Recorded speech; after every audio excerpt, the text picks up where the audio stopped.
Hey guys, welcome to Sis Get a Grip. So we're actually going to continue with this experience and actually identify the red flags to look for when looking for a partner. Yep. And the first one is a lack of communication. So this one's a little bit tricky because communication is a very essential part of every relationship. So if your communication is already starting to struggle in the beginning, then it's a real telltale sign for what communication. Girl, it's gonna be a real sign for communication in the future. So this is for a person, a guy or girl, that express themselves. Like, let's say the only emotion they're able to express or communicate is like moodiness or like anger. Like, let's say if you're trying to communicate, you're trying to get deeper, like, I want to know you more, and it's just kind of like a lot of resistance. It's just kind of like, why do you want to know? Like, why are you so nosy? Like, just a lack of communication. I think that's a red flag, and you should probably just keep an eye out for that, because communication, like I mentioned, is very essential. All right. So the second one that we agreed upon was being with the person's irresponsible, immature, and unpredictable. And that stems in multiple streams. So for instance, if a person is unable to hold on to a job, right? Like, financially, just thinking of that, how can this person be a partner financially? If a person is unable to, like, in the sense of being irresponsible, have effective relationships with people, how can they then have an effective relationship with me? Like, let alone be married for the rest of my life. So, like, if the person is also unpredictable, like, can't seem to make the right decisions, jumping from left to right, is not concise about anything, but it's also not consistent. I think consistency is a big thing. Like, if you cannot be a person of your word, then how can I, in a sense, see myself with you in the future? So that's the second thing to look out for. Immature, irresponsible, and unpredictable. Yes. And I actually wanted to add to the little bit of the unpredictable piece. And you mentioned an example with, like, if you have a job and you're not able to keep it. It's one thing to, like, jump from job to job because you want better for yourself, but it's another thing if you can't follow through. Like, if these are my job descriptions and I'm giving you a job to do and you're just kind of like incapable of what you signed up for, like, it's a telltale sign of your actual relationship. If I'm saying that I'm gonna be with you and I'm gonna promise you A, B, and C, be there for you in these environments, what if you can't follow through with a job that is a commitment? What about the commitment to me? It is not. That is very It real. is a red flag. That is very You need to real. cut it. Cut it. Yep. The other one is if there's a lack of trust, that is a red flag. If you can't be with somebody that you don't trust. Period. That's honest truth. That's it. You can't. I don't think there's even any more we don't even need to explain that, Yeah. because if you don't trust the person, I think that when we were talking about this, like, if you find yourself playing FBI detective. What did you say? IG detective? IG detective, yes. IG detective, follow, unfollow, follow to see their story. Wow. Fake pages in the account. If you find pages? I don't know. It gets deep, girl. If you find yourself having to play detective to find out information about your significant other, it's a no. Like, there's no questions. You shouldn't have to jump through that many hoops when you can go back to the first piece, which is communication, if it's there to begin with. That's very and true. Have a conversation. Hey, when I was with you, I saw this "Hey babe" pop up on your message. What was that about? Oh, my mom calls me babe. Still at the age of 30. I don't know. If that's a thing, then you're like, oh, okay. Yeah. So, that's and true. then your mom calls you babe, and then that's okay. Like, if I know that that's a true story, I don't think anybody's parents call them babe, but whatever. Like, or let's say, hey hun. Let's keep it something general. Yeah. Hey hun, and you're just kind of like, who's hey hun? Like, that's not me. first of all, you see the message and you're like, hey hun, and you don't get to ask him or her.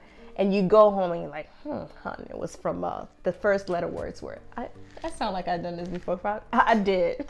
Listen, period. I did. And that's why I'm no longer with this person, because if you find yourself in a situation where you have to play detective, it's not worth it. When I can sit down and be like, oh, who's that?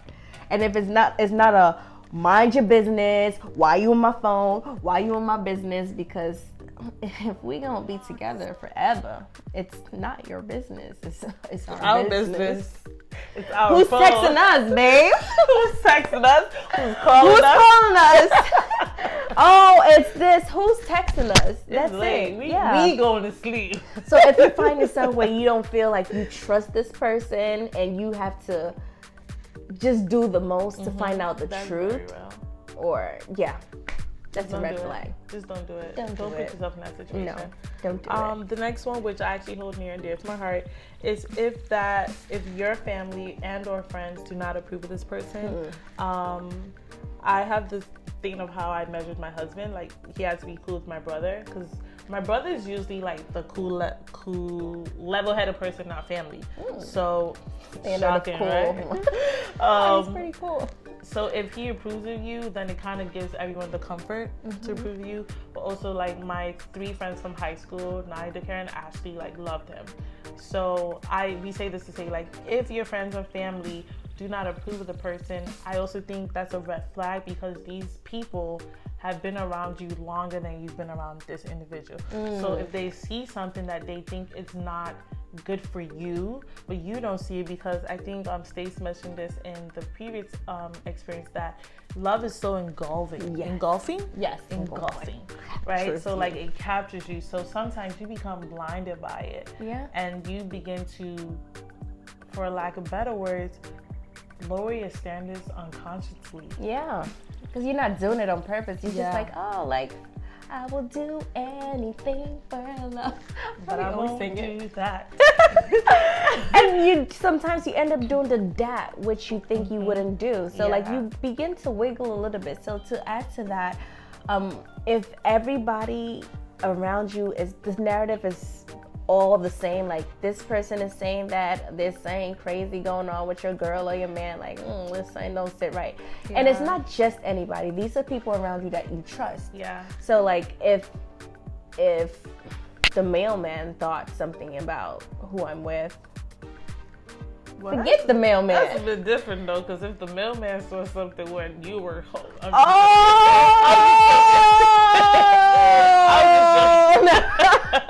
See, I didn't even think about it like that. But no, totally true. But like, people I've watched too many Tyler Perry movies. And Lifetime, because it'd be like the mailman, real deal. But like, if it's somebody you don't care about, but like, if somebody around you, people that you trust for like sound judgment, like you go to, there's people in your life where you go to when you wanna like make real life decisions, like, yo, I'm about to make this investment, like, yo, what you think? Because you are well endowed in that area, where certain people, you just like, you don't care what they say. But if those people that you do trust are saying the same thing, then maybe it's time to look at your significant other and say, what am I missing? Kind of take yourself out of that little love bubble that you're in and really analyze the situation. Agree. The next one that we have is if the person has controlling behaviors.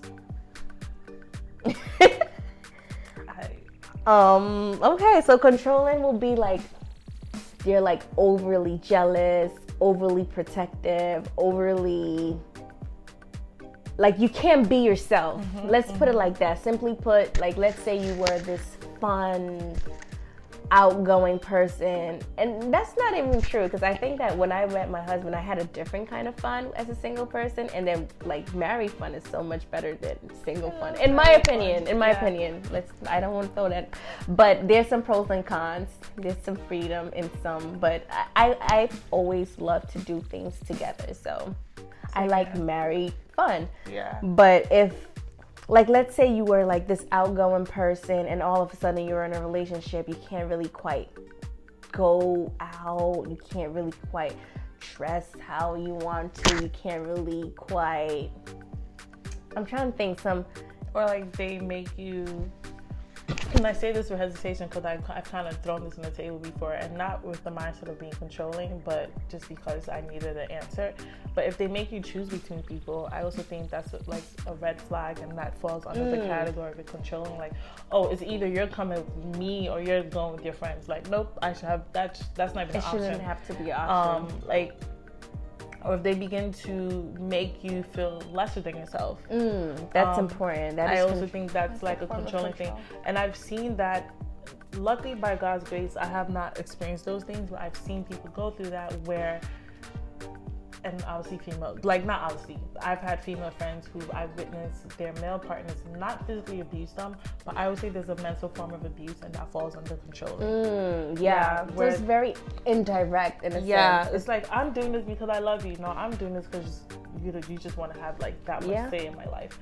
And I think that's just a red flag in general, because I don't think you should be with anyone that makes you pick and choose between people. That's one. Yeah.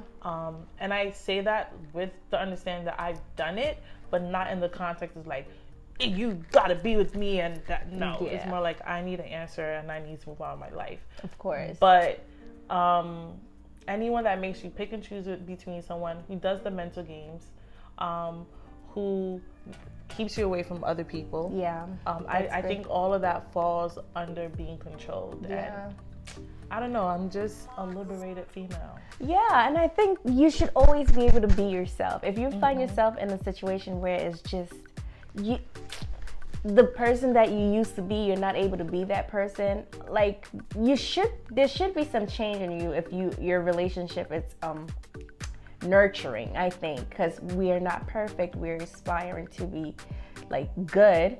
So like if I'm in a relationship, like I always say, Jeff brings out the best in me. So like he's always finding ways to make me better, but it's not like a change. So if I'm changing, like I used to be a terrible saver, now I'm not, because something that he taught me.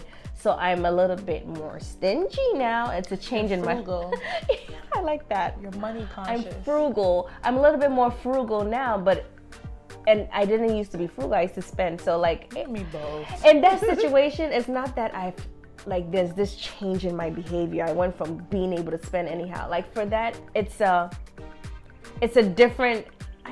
I don't like. You see how that's different from a controlling situation where. But now that you're saying that, I also think some people listening to this may take that as being controlling. But I also think, as we always say, this is to the individual. I think in our marriages, and I fall in that same category as Stacey, and I also have a very good friend who's mentioned this, like her and I have discussed this, where one of my friends, I know for a fact whenever there's a sale, my friend was going to shop, like hands down. Now that she's married, her husband's like, nah, we don't do that. I am also like that, where you could catch me I used to buy clothes because I knew I could afford it. Right. Like that, and by God's grace, that was a luxury. But when my husband, I was like, when we got married, like he was just like, no, we don't do that. Like it's the responsibility. Yeah, like different. Yeah. So for us, that's a new behavior I developed and we developed, but grateful for it, because it put us in a place of financial comfort. Some people can live that lifestyle where you could just do as you please and you don't have to worry about finances. But for us, I think it worked that way for us. And I think now that you're actually saying it out loud, I think the key word to what differentiate a controlling behavior from one that isn't is comfort. Like we're comfortable with the decision that we have made versus when somebody in a controlling sense, they're telling you something you're not quite comfortable with what they're telling you, but you're accepting it anyway because this is what the person wants of you. You're like, right. If he told me to, like, let's say save your money and save your money so we can buy this, and I'm like, no, I don't want to save my money, then it becomes a controlling because he's making me save my money. I'm not comfortable with that decision of saving the money. But if I'm comfortable and I'm on board, or like that's okay. Yeah. But if it's something that you're uncomfortable with, a controlling behavior will be making you very uncomfortable. is that gut feeling. That's not where your gut is. It's that gut feeling. It's that gut feeling that you feel in here like, oh, this isn't right. I shouldn't be doing this, but you do it anyway, and that's a controlling behavior. I agree with Stacey. So the sixth one that we're gonna mention here is feeling insecure in your relationship, and feeling insecure comes from, like, if this person, male or female, as we keep mentioning, makes you feel less than who you know you are. And I think anyone Stacey just mentioned that Jeff brings the best out of her. Anyone you're with should bring the best out of you. So if they're making you realize more of your negative attributes, negative characteristics, I think that's something you should be mindful of, with the understanding that your partner is also supposed to help you grow, but they're not supposed to help you grow in a way that's going to hurt you or break you down. And I think that's where I think that's where the whole idea of like being an insecure relationship comes from, where if you're giving me critiques, give it to me in a loving way. Yes. Right? Don't say you look fat. I don't know. That's a big one for ladies. That, like, don't tell me I look fat. I'd rather my husband say, babe, I don't know. Like a solution-based critique, yes, I think. Always be solution-oriented, because I think anyone who just brings a problem to you that causes you to lose your self-esteem, that causes you depression, that causes you sadness, like, they're not worth it, because at the end of the day, God created us for happiness. And I learned this, like my spiritual father said this once in like a preaching, where he said, anything that causes pain most likely is not from God, because God created us with the intent of love and happiness. Therefore, like, if this person is causing you pain and heartache and all this stuff, and causing you to emotionally doubt yourself and physically doubt yourself and all those things, I think that person is just bringing insecurity to you. Yeah. And that's not a relationship that at least we I agree. recommend you should be in. And that's a red flag you should definitely look out for. Yeah. Also, that person may also be dealing with a lot mentally in the back, and they're reflecting that onto you. And that's also a red flag you should look out for. Because that's not your thing to solve. Like, if you, like, everybody have their flaws, believe it or not, but your goal as the person I'm trying to spend the rest of my life with or be with is not to nitpick my every flaw. Like, I'm aware of my flaws. Tell me some of the things I don't know, which are my strengths. Like, help me out. But don't be pointing out, oh, and this, and then you missed that, and then you a little bit fat, and you a little dumb, and you a little bit. I know, and I think that the reason why that's funny to me now that I'm thinking about it is because nobody ever says stuff. It just starts off at little slick comments. Like, it's never like nobody will ever say like you're fat. I'm trying to think of a way that I've seen it. Like, in a situation and you're just kind of like a person bringing it up indirectly to throw you off your game. Yeah. Like, I saw this meme. Meme will be the best way I can explain it. So meme dictionary. So there's this old lady and a man, and the lady was stepping on the scale. In the meme, by the way. In the meme, yes. So the lady was stepping on the scale, checking her weight, and her husband like put the feet on the back to make it heavier.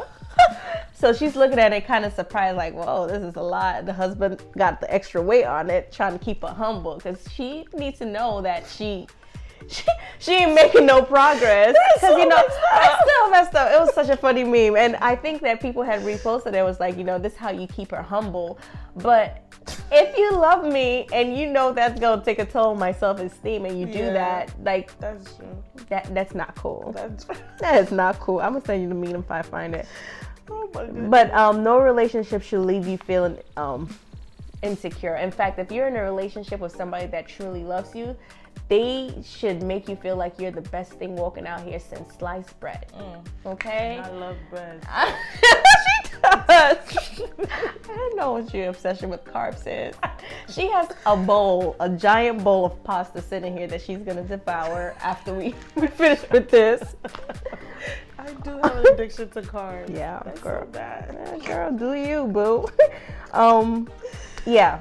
You shouldn't feel insecure when you're in a relationship. I think a relationship should make you feel more secure. If anything. Make you feel whole. Yes. Not cause the holes.